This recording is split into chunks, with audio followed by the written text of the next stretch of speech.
यह मरे हुए देवता का सिर है। एक आदमी उसे पकड़ता है, एक टहनी उठाता है और उसके दांत काटना चाहता है, लेकिन गलती से वह टहनी उसके मुंह में गिर गई।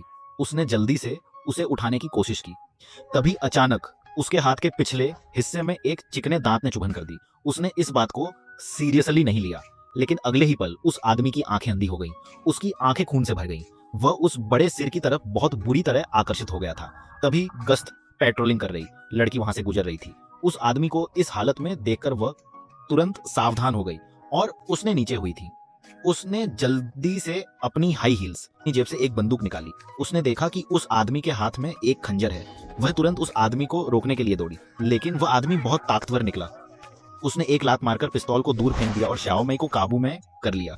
दोनों के बीच हाथापाई होने लगी। दूसरी तरफ दा झुआंग दाजुआंग ने अचानक देखा कि सिर से खून बह रहा है। यह क्या हो रहा है? वहां 4 लाशों को देखकर उसने उस सिर को अपनी गोद में समेट लिया। वह उसे वापस ले जाकर स्टाफ को देना चाहती थी, लेकिन वह भागती रही और भागते भागते अनजाने में उससे एक चूक हो गई। वह सिर लुढ़ककर दूर चला गया। तभी एक काले कपड़ों वाले आदमी ने उस पर पैर रख दिया। उसने अपना बैग नीचे रखा और उस सिर के अंदर एक रहस्यमय लिक्विड तरल पदार्थ डाल दिया। अगले ही पल उस सिर में से एक सुनहरी रोशनी निकली। उसी समय श्याओ मई ने अपनी हाई हील्स उतारी और जमीन पर कुछ चक्कर खाए। तभी लंबे पैरों वाला एक आदमी जमीन पर गिर पड़ा। वह उस आदमी से पूछना चाहता था कि आखिर माजरा क्या है। अचानक उस बड़े सिर से एक और सुनहरी रोशनी निकली। रोशनी पड़ते ही वह आदमी होश में आ गया। दा झुआंग ने सिर घुमाकर देखा तो वह बड़ा सिर और वह आदमी दोनों वहां से गायब थे।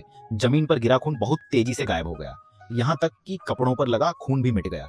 दरअसल वह सिर एक प्राचीन अवशेष, पुरानी चीज था जिसके पास जादुई ताकत थी।